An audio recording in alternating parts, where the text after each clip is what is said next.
Assalamualaikum warahmatullahi wabarakatuh. Alhamdulillahirabbil alamin. Wassalatu wassalamu ala asrofil anbiya'i wal mursalin wa ala alihi washabihi ajmain. Amma ba'du. Yang saya hormati Bapak Nasruddin Safaat Harahap STMT sebagai dosen pengampu. Di sini saya akan mengenalkan anggota kelompok saya. Pertama saya sendiri, Putri Apriyawati sebagai moderator, dan rekan saya Hafiz Solata, juga Niken Aisyah Maharani Herwanza. Di sini kami membuat video ini untuk memenuhi UTS di mata kuliah keamanan informasi. Nah, kelompok kami membahas tentang algoritma Rifes Samir Adleman atau yang disingkat dengan RSA. Nah, di sini kami membahas ada 6 materi. Yang pertama sejarah algoritma RSA, yang kedua algoritma RSA, yang ketiga cara kerja algoritma RSA, yang keempat demo algoritma RSA, yang kelima implementasi penggunaan algoritma RSA, dan yang terakhir kelebihan dan kekurangan algoritma RSA. Nah, di sini kita membahas dulu tentang sejarah algoritma RSA. Algoritma RSA ini ditemukan pada tahun 1977 oleh 3 peneliti dari MIT, Massachusetts Institute of Technology. Adapun 3 peneliti ini yaitu Ron Rifes, Adi Samir, dan Len Adleman.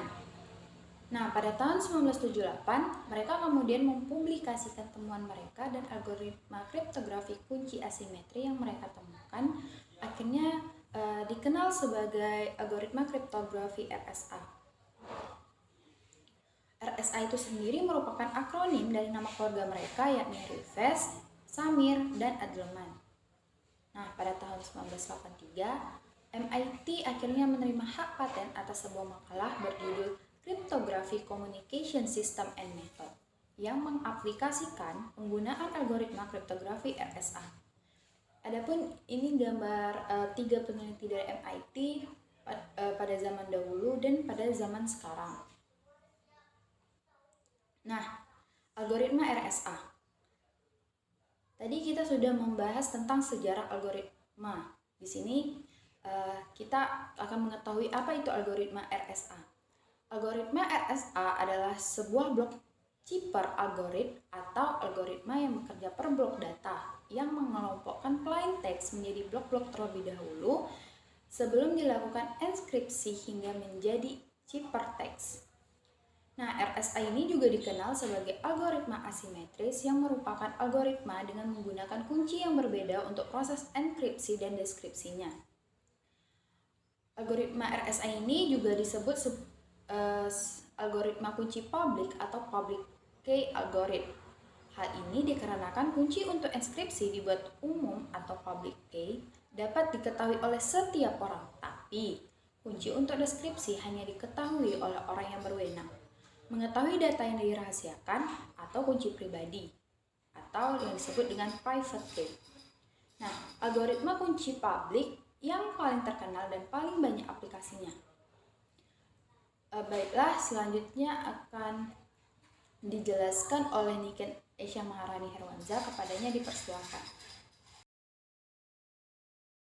Baiklah, masuk ke dalam cara kerja algoritma RSA. Sebelum kita masuk ke pembahasan selanjutnya, kita harus tahu dulu algoritma RSA itu apa. Algoritma RSA tadi kan disebutkan, dia merupakan salah satu dari kriptografi asimetris, yang mana dia memiliki 2 kunci, yaitu kunci publik dan kunci privat. Yang mana tahapnya itu pengubahan plain text di enkripsi, lalu dikasih kunci. Enkripsi ini pengubahan plain text menjadi cipher text. Di enkripsi itu ada kunci. Kita kunci yang namanya kunci publik. Udah menjadi cipher text, itu untuk mengubah ke plain text-nya lagi, kita deskripsikan. Itu ada satu kunci lagi, yaitu namanya kunci privat atau kunci pribadi. Maka berarti plain text baru dienkripsi menjadi cipher text, dideskripsikan lagi menjadi plain text semula. Dapat diilustrasikan jika kita ingin masuk kamar, itu biasanya ada dua kunci dari luar. Misalnya kita dari luar, dan kunci pintu depan itu biasanya satu keluarga punya. Dan kunci kamar itu misalnya hanya kita sendiri yang punya. Maka kunci untuk masuk ke dalam kamar itu, berarti kita harus melewati pintu depannya dulu. Kita buka kunci satu, baru kita masuk ke kamar lagi dengan kunci pribadi kita. Seperti itu contoh ilustrasinya. Nah, di dalam algoritma RSA itu terdapat beberapa properti. Properti itu sama dengan kalau misalnya dalam matematika itu misalnya ada rumus Y sama dengan A dikali B. A itu apa, B itu apa, kayak gitu. Nah, di sini itu ada P dan Q itu merupakan bilangan prima. Itu bersifat rahasia karena ini yang akan menjadi nilai acuan untuk selanjutnya. Baru ada nilai N. N ini tidak rahasia. N itu didapatkan dari P dikali Q. Itu lalu ada totient N. Totient N itu adalah persamaan dari P dikurang 1 dikali Q dikurang 1. Itu bersifat rahasia karena ini masih mencantumkan nilai P dan Q-nya. Lalu ada E, itu merupakan kunci enskripsi. Kunci enskripsi ini tidak rahasia. Syarat dari kunci enskripsi itu pembagian persamaan terbesar atau BBB-nya itu antara E dengan totient N itu harus pembagian persamaan terbesarnya itu sama dengan 1. Lalu ada D, yang merupakan kunci deskripsi, nilainya rahasia. D ini dihitung dari D kongruen terhadap inverse E dalam modulus totient N. Lalu ada dua simbol lagi, itu M dengan C. M ini plaintext dan C itu adalah ciphertext. Plaintext itu pasti bersifat rahasia karena kan pesan yang mau kita kirim. Lalu ada ciphertext. Ciphertext ini kode-kode yang baru yang kita buat, yang jadi kode acak gitu. Lalu untuk tahu ke dalam algoritma RSA ini dari mana penurunannya gitu, rumus-rumusnya. Rumus-rumusnya itu turun dari yang namanya prinsip teorema Euler. Yang mana teorema Euler ini merupakan A pangkat totient N kongruen terhadap 1 dalam modulus N. Yang mana A itu bilangan bulat dan N itu bilangan bulat juga. Syaratnya ini, pertama itu A itu harus relatif prima terhadap N. Yang mana relatif prima ini, A dengan N itu pembagian persamaan terbesarnya itu harus sama dengan 1. Nah, totient N atau totient Euler itu merupakan fungsi yang menentukan berapa banyak dari bilangan 1, 2, 3, dan terusnya itu yang relatif prima terhadap N. Gitu. Nah, kita contohkan itu totient 20 itu 8. Kenapa 8? Sebab ada 8 buah bilangan yang relatif prima gitu, bilangan primanya yang relatif prima dengan 20. Ada nih, ada 1, 3, 7, 9, 11, 13, 17, dan 19 gitu. Maka dapat disimpulkan N sama dengan P dikali Q. Yang mana bilangan kompositnya itu P dan Q adalah bilangan prima. Maka totient N itu merupakan persamaan dari totient P dikali totient Q. Yang mana totient P itu merupakan P dikurang 1, dan totient Q merupakan Q dikurang 1. Nah, dari rumus teorema Euler tadi, itu dijabarkan lagi, diturunkan lagi. Kan A pangkat totient N kongruen dalam kongruen 1 dalam modulus N. Dipangkatkan kedua ruas ini, dipangkatkan kanan dan kirinya itu dengan K. Dipangkatkan K, maka A pangkat K totient N kongruen terhadap 1 pangkat K dalam modulus N. Nah, 1 ini kan kalau dipangkatkan berapapun nilainya tetap 1. Maka tetap aja turunkan nilai 1, pangkatnya, pangkat K-nya hilang gitu. Maka langkah selanjutnya itu kita ganti A itu menjadi M. A di sini kenapa bisa diganti? Itu karena bilangan variabel. Variabel ini bisa kita ganti apa saja. Kenapa di sini pakai M? M di sini merupakan lambang tadi, lambang plaintext. Kita di sini menggunakan plaintext. Nah, sudah diganti A dengan M, maka dikalikan ruas lagi nih antara si ini kiri dengan kanan ini dikali lagi dengan M. Kalau M pangkat K totient N dikali M, dikali M lagi, maka nanti pangkatnya kalau disederhanakan menjadi tambah 1 di dalam pangkatnya. Nah, 1 dikali M tetap M, gitu. Nah, selanjutnya kita misalkan E itu kunci publik dan D merupakan kunci privat. Kan E tadi enkripsi, dia juga deskripsi kan.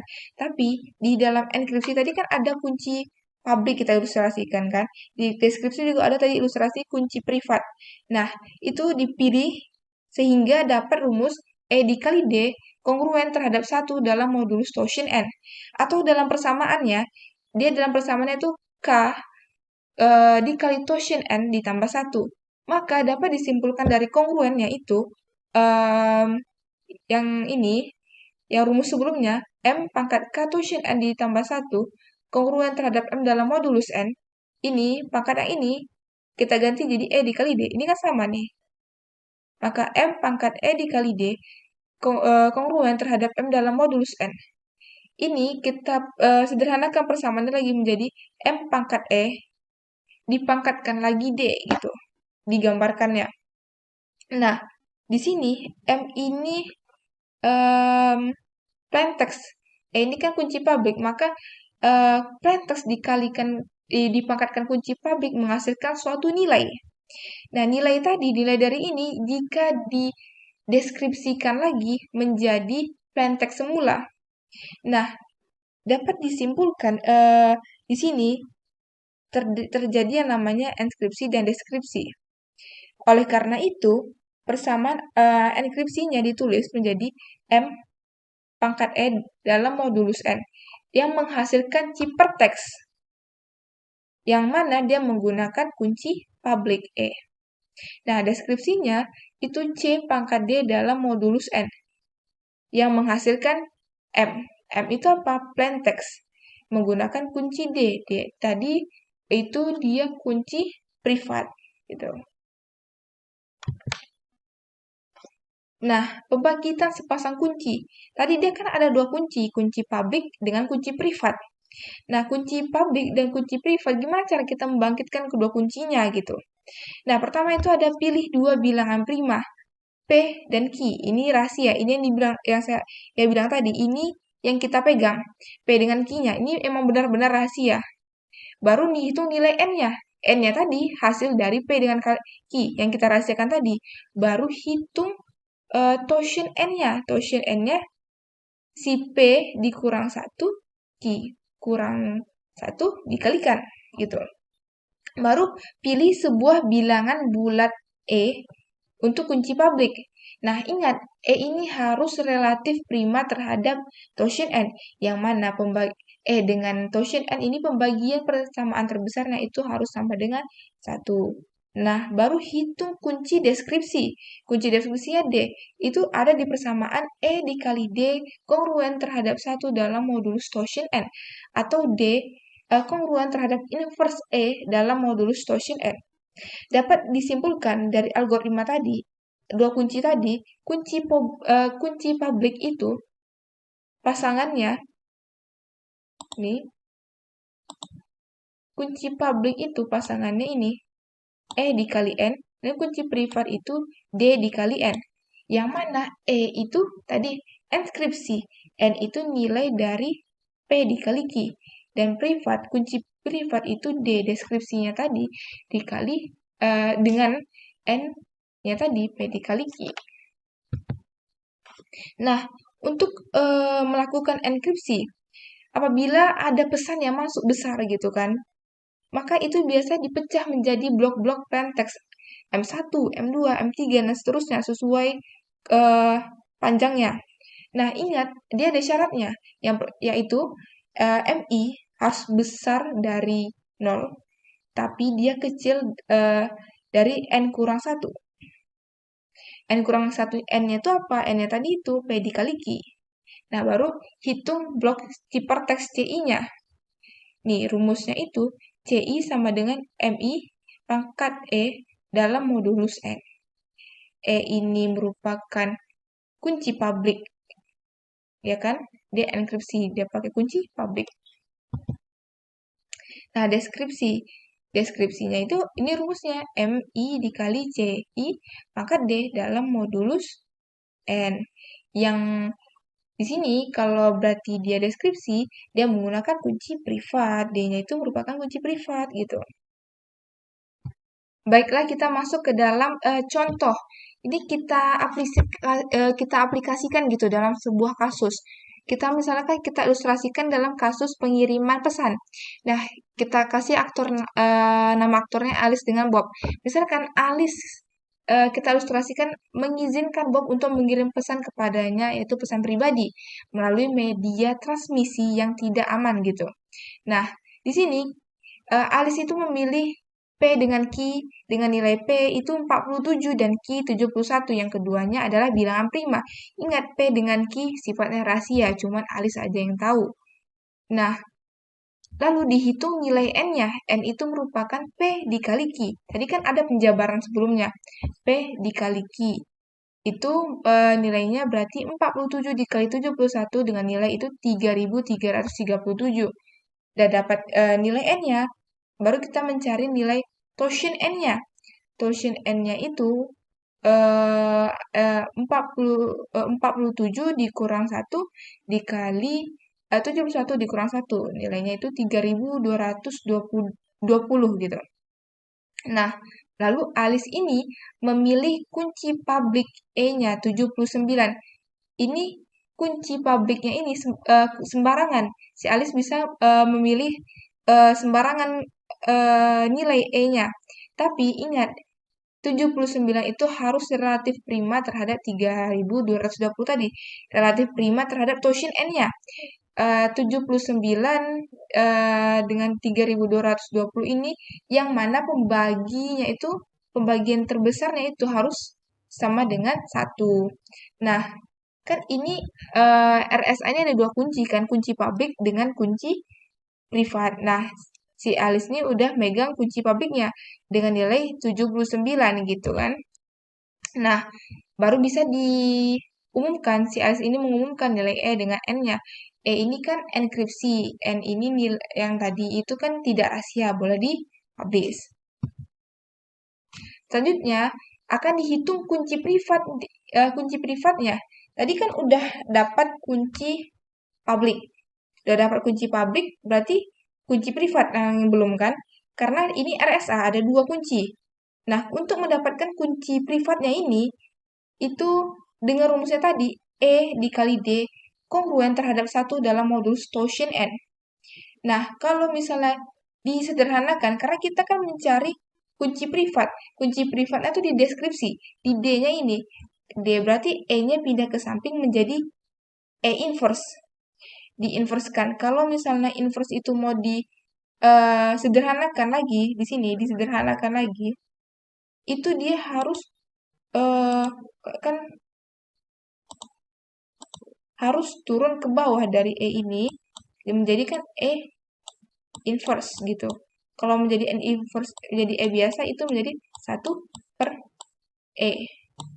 Nah, maka dia turun ke bawah gini. Nah, turun, jadi rumusnya D. Ini persamaan tadi itu kan ada D sama dengan 1 ditambah K dikali torsion N. Ini. Itu rumus yang tadi. Nah, karena dia persamaan E dikali D itu sama dengan 1 ditambah K torsion N, E-nya kita turunin ke bawah. Biar tidak inverse, kita jadikan ke bawah. Jadi E kayak gini, maka rumusnya seperti ini.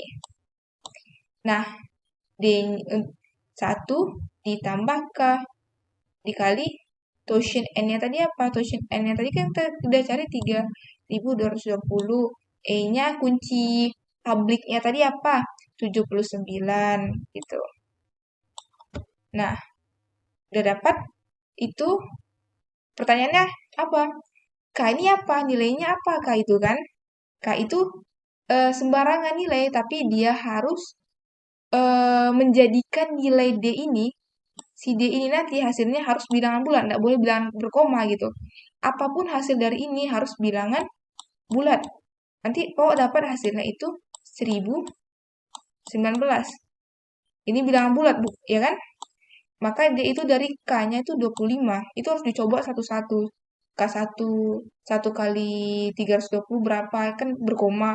Yang K-nya 2 berapa, itu berkoma, pokoknya sampai K25 gitu. Udah dapat nih dua kunci publik dengan privat. Nah, di kasus si Bob lagi. Si Bob ini mengirim plain text-nya. Isinya, halo Alice, kepada si Alice-nya. Dengan memisalkan.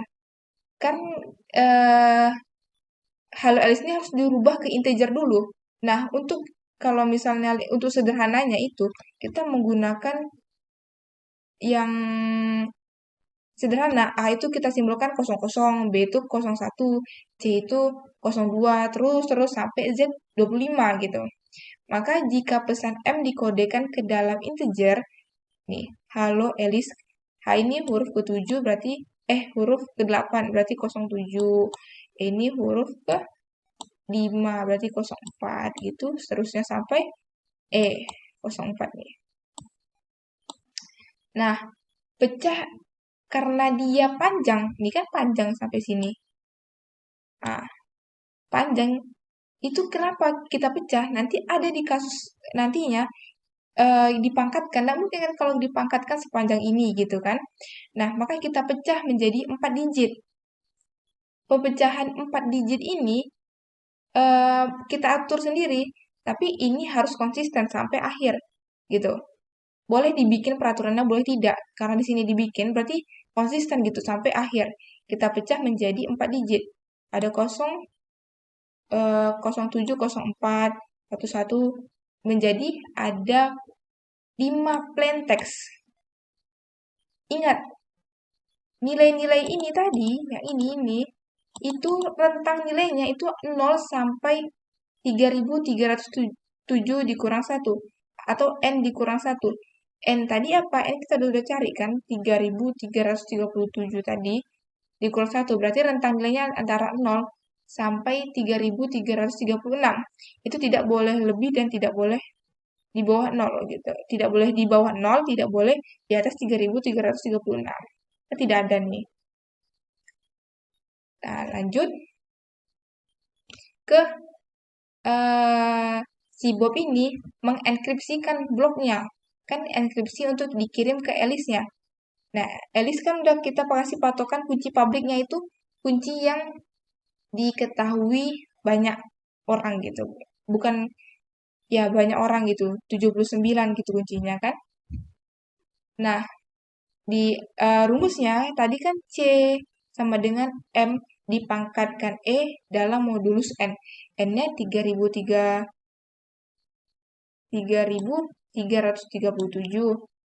M-nya tadi plain text pertama kan ada 5 plain text. Ada 07, 04, 111, 1400 ini dengan yang ini. Ditambah ini 0 depannya dikurang. Nah, dipangkatkan dengan E. Di kuncinya. Dia kita mencari 2 kali kunci. Di sini kunci 1, di kunci 2. Kunci publik dengan kunci privat. Nah, kita cari dulu kunci publiknya. Si Bob ini ngirim ke Alice dalam bentuk enkripsi. Berarti C1 0704 pangkat 79 dimoduluskan 337 dapatlah hasilnya 328 gitu. Nah, yang C2, C3, C4 dan C5-nya begitu terus gitu. Modulus ini kan sisa bagi hasil gitu. Dia menggunakan sisa bagi hasil. Jadi ini untuk mempermudah jalannya enkripsi gitu, biar tidak rentang nilainya besar kali. Nah, dapat ciphertext dari ini, ditaruh ke sini. Ingat, aturan pertama kita 4 digit. Maka tambah 0 nanti di belakang sini. Depan. Nah, jadi kayak gini. Nah, sudah dikirim ke Alice. Nah, Alice membuka pesannya. Maka menggunakan kunci privat. Kunci privatnya tadi apa? Deskripsinya. Kunci privatnya ini 1019. Nah, sama aja dengan rumus yang tadi, cuma di sini kebalikannya M dikali sama dengan C pangkat D dalam modulus N-nya. Ya udah, M1-nya apa tadi? Ini masukkan ke sini. Nah, masukkan ke sini. Masukkan ke sini. Masukkan ke sini. Masukkan ke sini. Masukkanlah kuncinya. Nih. Ininya masih sama kayak yang tadi.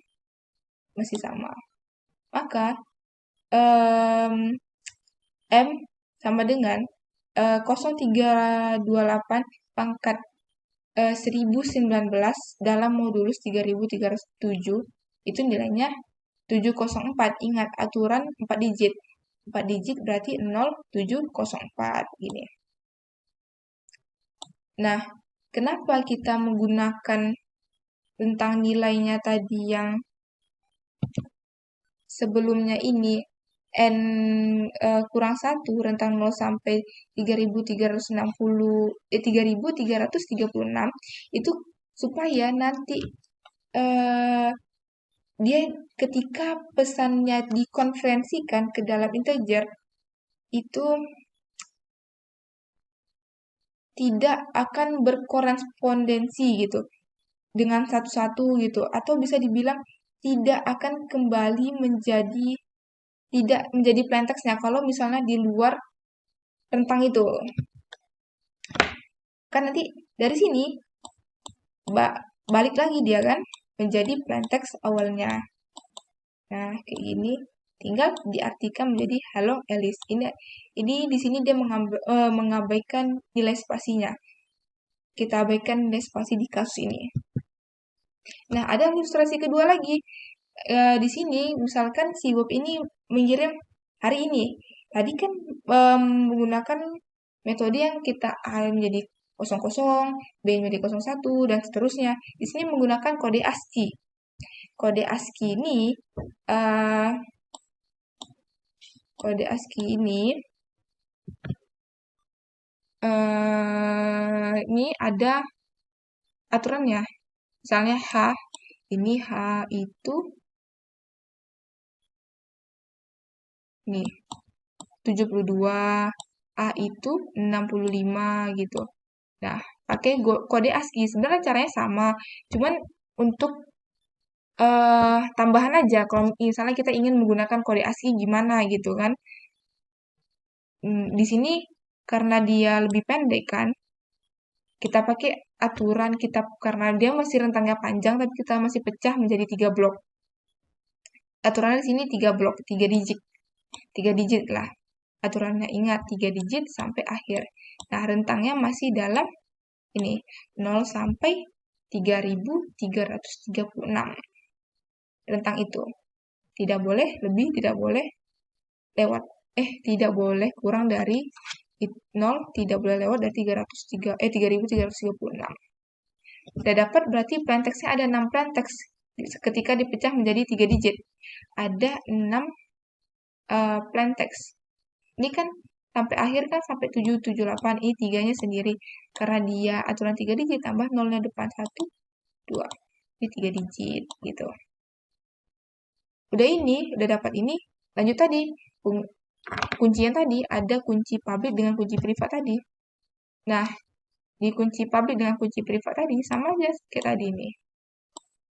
Sama. Di ciphertext, nilainya tadi, nilai, apa namanya, plain text-nya. Nilai plain text-nya di sini, karena dia kita mengubah ke kita ubah jadi ciphertext gitu kan, biar orang nggak tahu pesan kita apa gitu. Nah, masukkan kuncinya, angka 79. Kenapa di sini banyak menggunakan bilangan prima? Karena RSA ini dia berpatok pada bilangan primanya.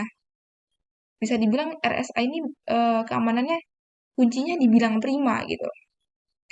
Dah dapatlah dimoduluskan dengan 3337, dapat hasilnya ini.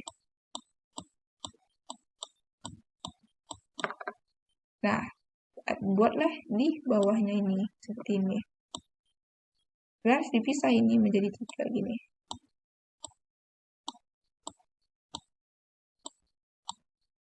Nah, ini tambah 0.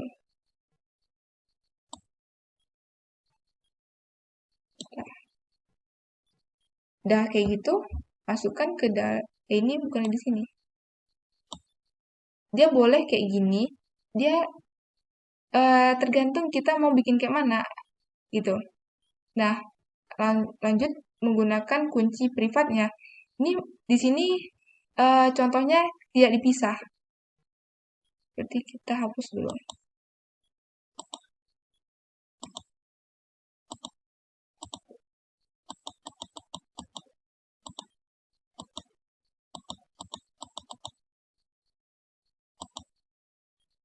Nah, di sini kita coba kalau misalnya tidak mengikuti aturan, apakah bisa gitu kan? Di sini kan tadi aturannya 3 digit gitu. Ini ada 4, ada 3, ada 4, ada 3 gitu. Apakah bisa? Ternyata bisa.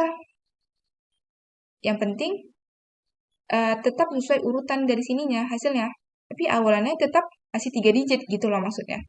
Di seperti biasa diubah di sini, dikalikan ke sini ke dalam, dipangkatkan dengan kunci privat, kunci privat, dimoduluskan dengan n-nya tadi, dapatlah kembali ke kunci awalnya. Nah, gini. Ya, baru disusun. Dapatlah kode hari ini. Ini kalau mengabaikan kasus, tapi ingat di sini contohnya spasi nggak dipakai, biasanya nyambung jadinya hari ini gitu. Nah, ada ilustrasi ketiga tambahan ini biar lebih terjabarkan. Di sini sama dengan aturan yang sebelumnya. Dengan aturan yang sebelumnya itu kan pakai 01, 02, tapi di sini dia kita nggak pakai 4 digit, 3 digit, nggak kita bisa kayak gitu, tapi kita bisa per katanya. T-nya ini berapa, O-nya ini berapa, L-nya ini berapa, O-nya ini huruf ke berapa, huruf ke berapa, huruf ke berapa gitu. Nah, T huruf ke 20, O huruf ke 15, tapi ini bukan huruf ke 5, dihitung dari 0. Dihitung dari 0, berarti A itu 0. Nah, baru ini 12, ini 15, N 14, G-nya 7. Nah, dipecah menjadi berapa blok sesuai ini. Ini ada berapa huruf gitu. Oh, ini sesuai hurufnya. Kasusnya 1, 2, 3, 4, 5, 6. Ada 6 plain text berarti. Sesuai dengan hurufnya. Rentang nilainya masih sama. 0 sampai 3336.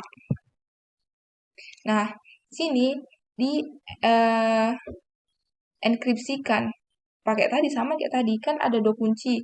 Kunci enkripsinya itu 79 dan kunci privatnya. Ini kunci publik, ini kunci privat. Itu 19. Nah, tinggal masukkan plain text-nya ke dalam sini, dipangkatkan dengan kuncinya, dimoduluskan. Sama ini udah dapat hasilnya kan. Baru dapatlah ciperteksnya seperti ini. Dapat ciperteks seperti ini, baru dikalikan di sini. Kalau misalnya si Alice itu membaca pesannya gitu. Berarti di sini ini kasusnya si Bob. Di sini Bob mengirim pesan, di sini Alice menerima pesan gitu. Bob dikunci pakai kunci publik, jadi Alice bukanya pakai kunci privat gitu. Nah, nanti balik dari sini diubah ke sini sama aja kayak tadi, dikasih kunci privatnya dimoduluskan dengan 3337, balik lagi menjadi 20, balik lagi dia balik semua. Nah, deskripsikan kembali di 20, 15, 12, 15, 14, 7.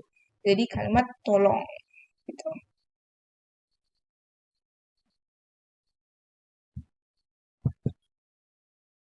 Nah, lanjut ke demonstrasi algoritma RSA dalam codingan. Kita menggunakan Python.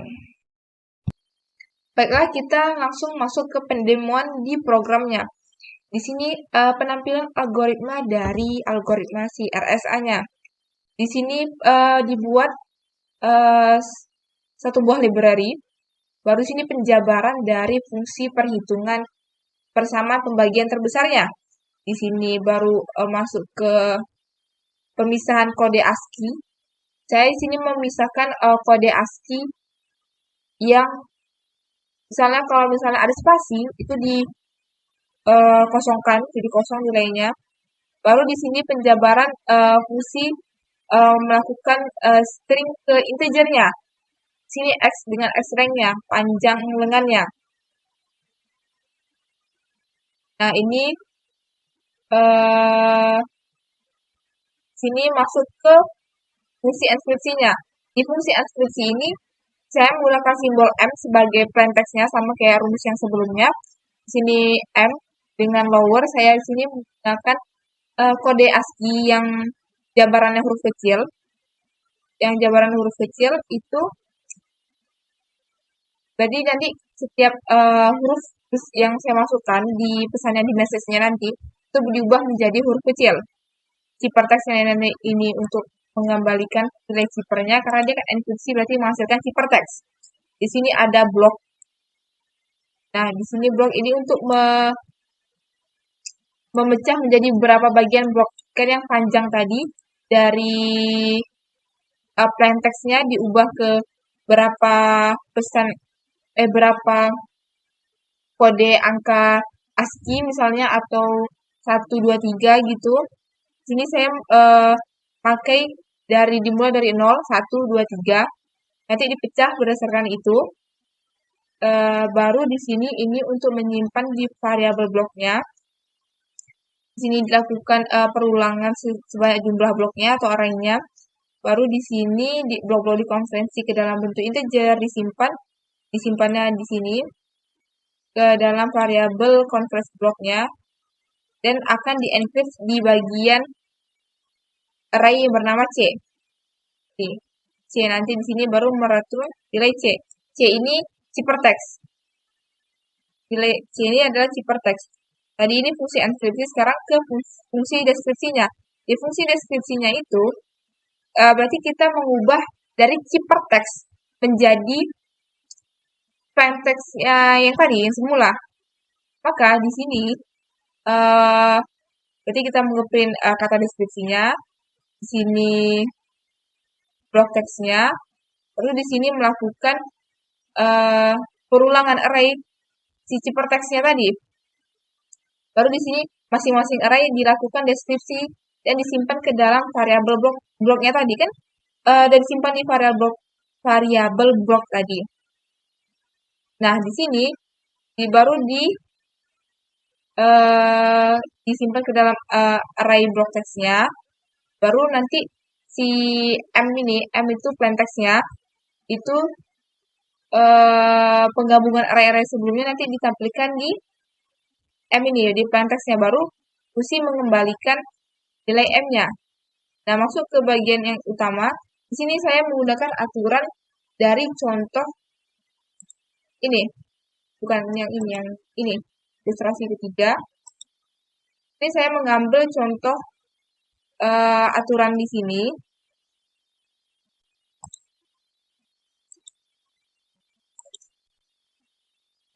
Cerita dari citra ilustrasi. Di sini saya mengambil nilai P-nya 47, Q-nya 71, dan kunci publiknya 79. Saya akan masukkan codingannya. Di sini kan P-nya udah 47, Q-nya 71, N-nya pasti P kali Q. Lalu T-nya ini Totient. Totient-nya saya lambangkan T di sini. Lalu di sini melakukan pengecekan apakah itu bilangan prima atau bukan. Di sini ini baru masuk ke public key-nya. Pembuatan public key-nya di sini saya tadi kan 79 kan. Di sini rentang nilainya berarti 78 koma nilainya. Nah, di private key-nya karena dia pakai rumus K tadi, maka di sini akan terjadi perulangan perkalian K tadi sampai nilai bilangan bulat didapatkan gitu. Baru di sini ngeprint hasil dari public key-nya. Public key-nya ada Cn, nilai N tadi, dengan enkripsinya, private key itu deskripsinya. sesuai yang tadi dibahas. Kan public key itu algoritmanya menghasilkan E dengan N, kalau private key itu menghasilkan algoritma D dengan N gitu. Di sini saya akan menampilkan pesan atau message-nya tolong sesuai dengan yang di ilustrasi ini, ilustrasi ketiga. Nah, kita akan buktikan apakah benar hasilnya seperti itu. Di sini ada penginskripsian, di sini di mana di inskripsi itu dimasukkan kunci publiknya, dan di deskripsinya di sini dimasukkan kunci private-nya. Baru bisa dijalankan. Kita akan coba langsung di run-nya.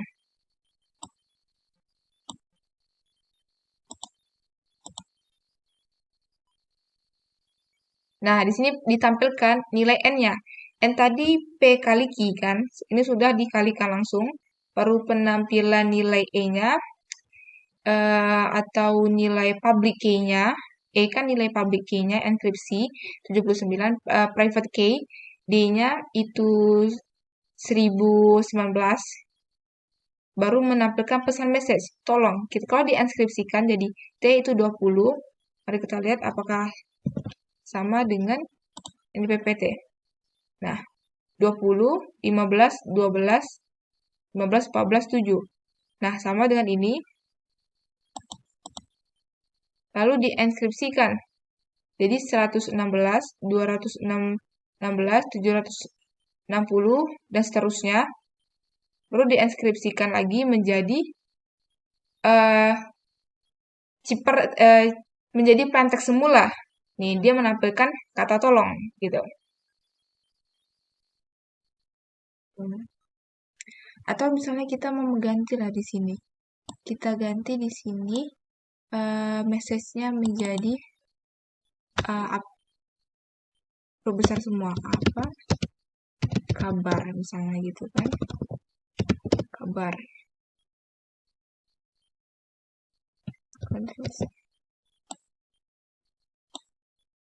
Kita runkan di sini.